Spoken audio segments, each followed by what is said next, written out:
Good evening all of you. सभी बच्चों को गुड इवनिंग। आप सभी का स्वागत है हमारे इस नए सेशन में जो बहुत लंबे टाइम से आप वेट कर रहे थे।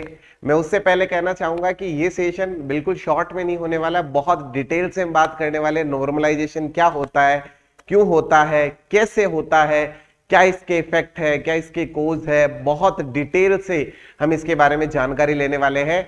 तो एक एक बात को सुनना है, समझना है, आखिरकार हमारे एग्जाम में क्या होगा, हम बहुत अच्छे से सारे चीजें जो है वो डिस्कस करेंगे।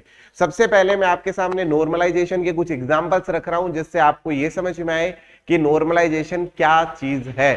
ठीक है, देखिए एक कैंडिडेट है, अभी लेटेस्ट एग्जाम की मैं बात कर रहा हूं, पटवार डायरेक्ट रिक्रूटमेंट 2021 का जो एग्जाम है उसके कैंडिडेट का मैंने यहां पर आपके सामने जो स्क्रीनशॉट है, स्कोर कार्ड, वो मैंने आपके सामने रखा है। तो ये देखिए रिटन एग्जाम में इस स्टूडेंट के 228 जो मार्क्स है वो आ रहे हैं। और जैसे ही नॉर्मलाइजेशन होता है, नॉर्मलाइजेशन के मार्क्स जो है, इस स्टूडेंट के जो मार्क्स है आफ्टर नॉर्मलाइजेशन, इनके जो मार्क्स है वो रिड्यूस हो जाते हैं। और कितने हो जाते हैं?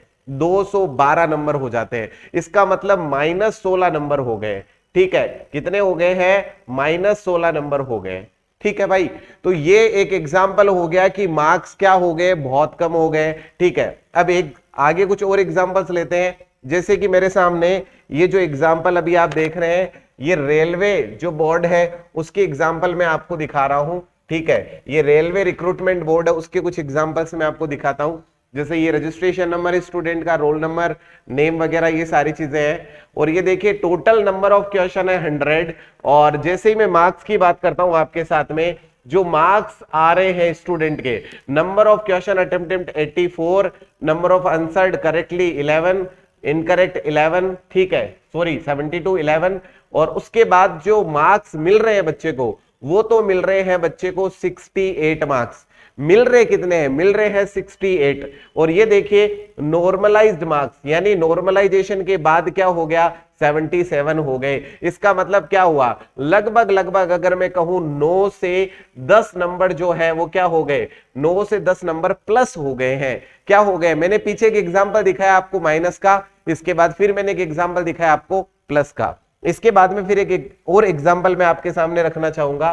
ठीक है, रेलवे रिक्रूटमेंट बोर्ड का ही एक दूसरा एग्जांपल आपके साथ शेयर कर रहा हूं। यहां पर जो बच्चा है उसके जो मार्क्स है वो अगर आप देख रहे हैं, टोटल नंबर ऑफ क्वेश्चन 100। ठीक है, जो मार्क्स मिल रहे हैं, ठीक है, टोटल मार्क्स है वो है 62। और यहां पर देखिए आफ्टर नॉर्मलाइजेशन मार्क्स कितने हो गए? 73 हो गए। तो 62 से 73 हो गए। 8 + 3 अगर आप देख रहे हैं तो ये 11 मार्क्स क्या हो गए हैं? 11 मार्क्स प्लस हो गए हैं। तो ये मैंने दो एग्जाम्पल आपको दिखाए। इससे आपको पहले ये समझ में आया होगा कि भाई जो नॉर्मलाइजेशन होता है उसमें मार्क्स कम भी हो सकते हैं, उसमें मार्क्स प्लस भी हो सकते हैं। अब हम एक एक बिंदु को बहुत डिटेल से टच करने वाले हैं। ठीक है, जो बच्चों ने प्रश्न रखे हैं उनकी बात भी करने वाले हैं। क्या स्कोर ऐसा लेकर आए कि नॉर्मलाइजेशन का आप पर कोई फर्क नहीं पड़े, हर एक बिंदु को बहुत गहराई से टच करेंगे। सबसे पहले जो फर्स्ट क्वेश्चन आता है सर, वो है क्या होता है नॉर्मलाइजेशन सिस्टम। सबसे पहला बेसिक बिंदु आता है, नॉर्मलाइजेशन होता क्या है। मैं बहुत बारीकी से एक एक चीज समझाने वाला हूं। अगर समय नहीं है तो यहीं पे क्विट कर दीजिए, पूरा समय है तो देखिए, तभी जाके मेरी मेहनत का फल मुझे मिलेगा। तो यहां पर देखिए, सबसे पहले जवाब क्या है? नॉर्मलाइजेशन सिस्टम से पेपर कितना कठिन था इसका स्तर तय किया जाता है। पहली बात तो पेपर टफ है, हार्ड है, उसके बेसिस पे ही नॉर्मलाइजेशन करवाया जाता है। उसका रीजन है कि जिसके बहुत ज्यादा इजी आ गया है उसके बहुत अच्छे नंबर आ रहे पेपर में, और जिनके बहुत टफ पेपर आ गया उनके बहुत कम नंबर आ रहे। तो ये एक तरह से भेदभाव हो गया। इस भेदभाव को खत्म करने के लिए नॉर्मलाइजेशन सिस्टम का इजाद हो रहा है। ठीक है, और अंक निर्धारित किए जाते हैं। मान लीजिए परीक्षा के पहले दिन पेपर कठिन था, तो अनुमान लगाया गया कि पेपर के यदि कोई प्रश्न 70 नंबर भी ले आए तो उसे 100 नंबर मान लिया जाएगा। ठीक है, जबकि दूसरे दिन पेपर बहुत सरल था तो उल्टा कर दिया जाएगा, और 100 नंबर लाने वाले को भी क्या मान लिया जाएगा? 70 नंबर मान लिया जाएगा। इस प्रक्रिया में औसत एवरेज निकाला जाता है, और जिस शिफ्ट में सबसे ज्यादा अंक प्राप्त हो उसी के हिसाब से अंकों वाली शिफ्ट में अंक जोड़कर बराबर लाया जाता है। ठीक है, तो मैं आपको ऐसे बताने वाला हूं प्रैक्टिकली कि ये चीजें काम कैसे करती है। पहली बात तो प्लस माइनस होगा शिफ्ट के अकॉर्डिंग, ये बात समझ में आ गई। लेकिन ये होगा कैसे, कौन सा मेथड फॉलो किया जाता है, वो मेथड अपन देखते हैं।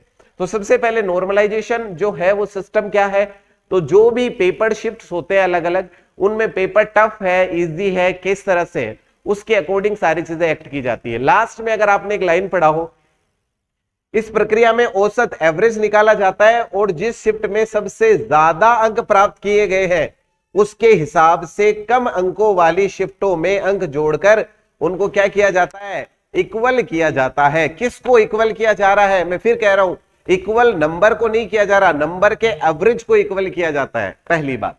अब ये एक एक बिंदु को प्रैक्टिकली एग्जांपल के थ्रू समझते हैं।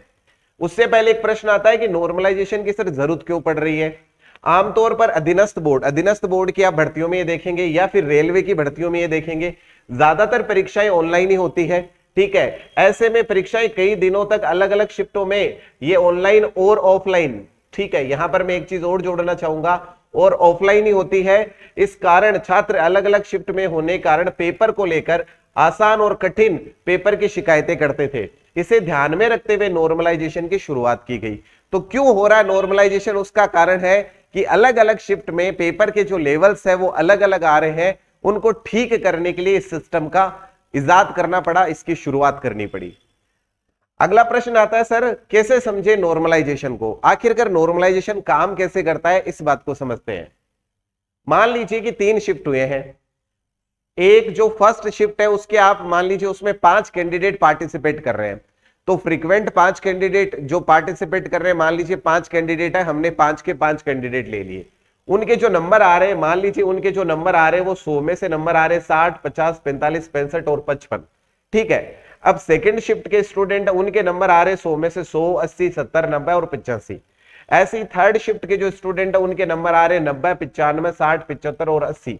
इस तरह से ये नंबर आ रहे हैं, ठीक है। ये परीक्षार्थी 1, 2, 3, 4, 5, और ये जैसे मैंने अभी आपके सामने जो नंबर रखा, इसका मैंने एक शीट फॉर्मेट में आपके सामने चीजें रख दी है कि शिफ्ट 1 में ये हो रहा है, शिफ्ट 2 में ये हो रहा है, शिफ्ट 3 में ये हो रहा है। तो ये तो हो गया कि प्रैक्टिकल लेवल पर जब नॉर्मलाइजेशन किया जाता तो पहले नॉर्मलाइजेशन करने से पहले कौन सा डेटा कलेक्ट किया जाता है और किस चीज पर नॉर्मलाइजेशन अप्लाई किया जाएगा।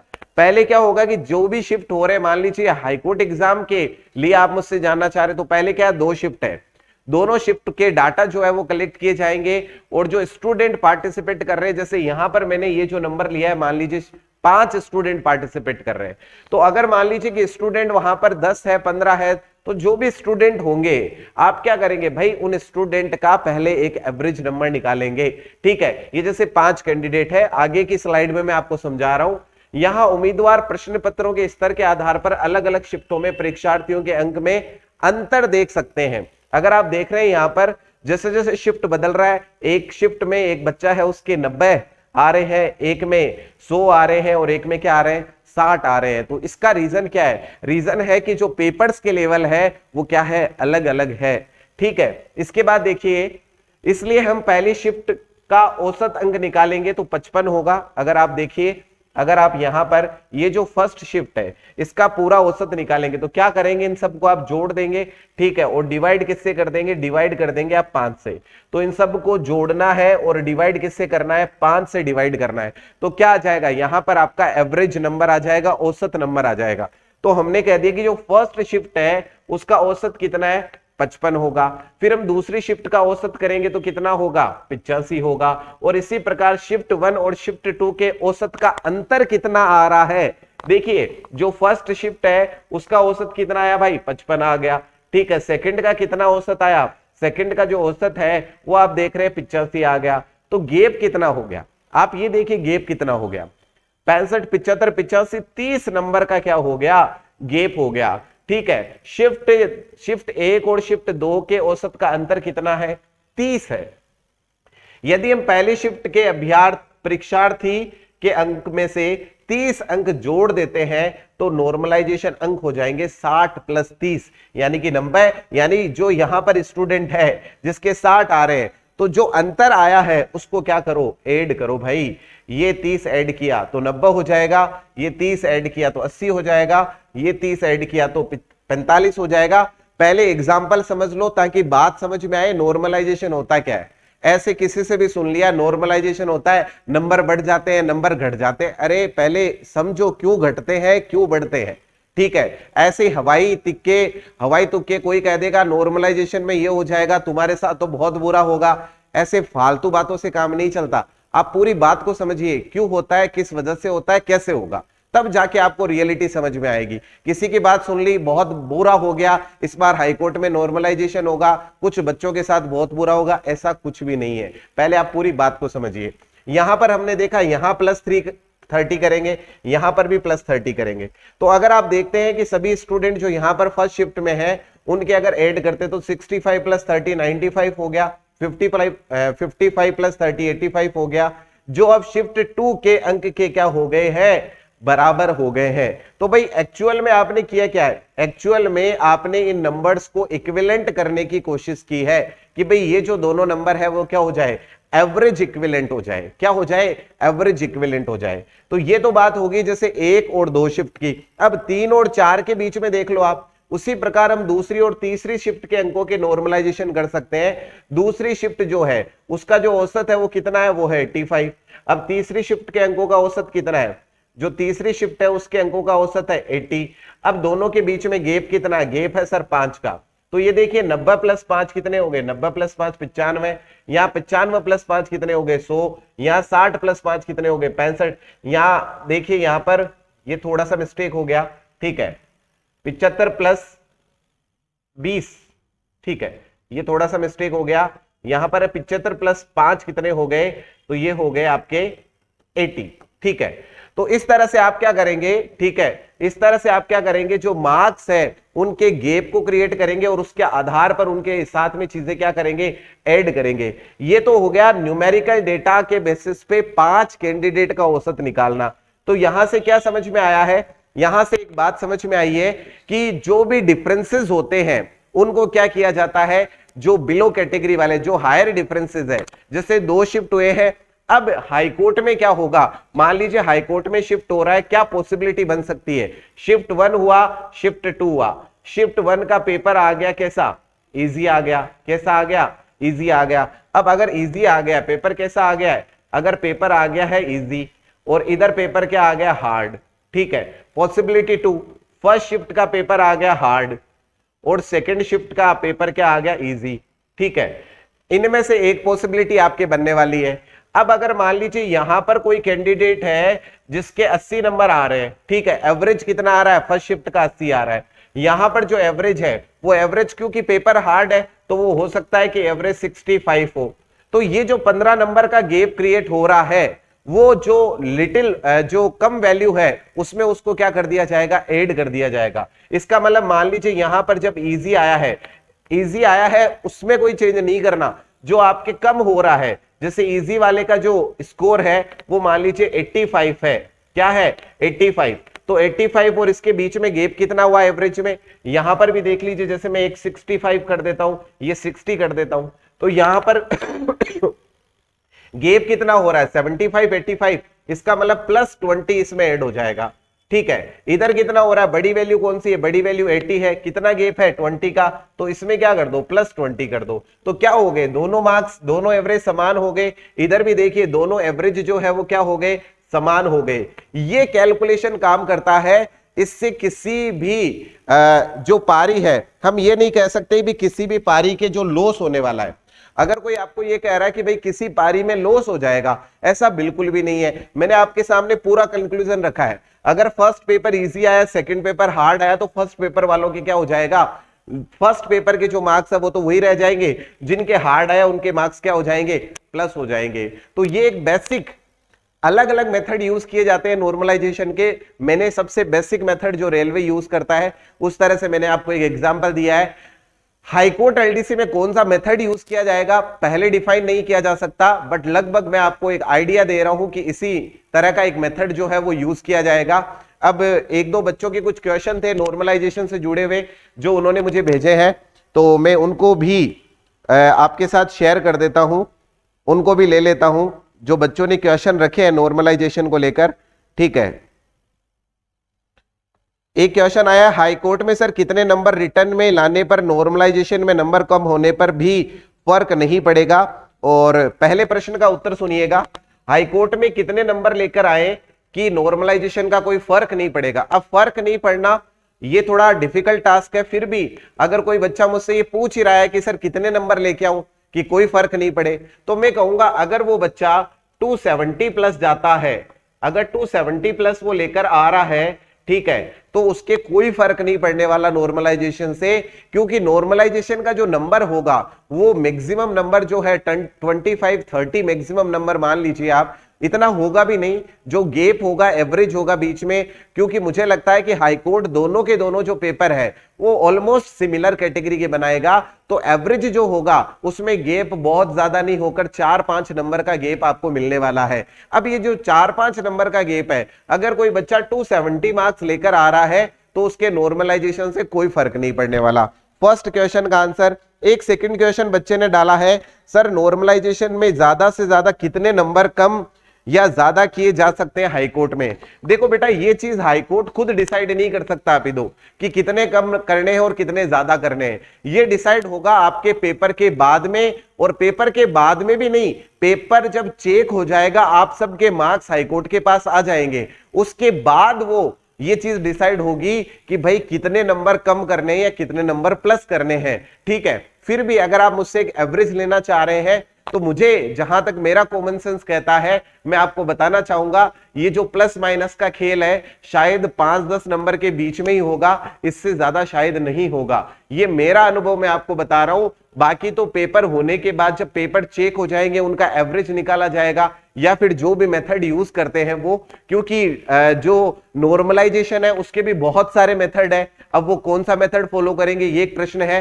फिर भी मैं अपनी तरफ से एक्सपीरियंस लेवल पर आपको ये कह रहा हूं कि लगभग ये 5 से 10 के बीच का प्लस माइनस का सिस्टम जो है वो इसमें क्रिएट होगा। ठीक है, तो आई थॉट मेरी पूरी की पूरी क्लास के बाद, इस सेशन के बाद, नॉर्मलाइजेशन क्या होता है, क्यों होता है, कैसे होता है, आप बड़े अच्छे से समझ गए होंगे और आप बहुत अच्छे से मेहनत कर रहे होंगे।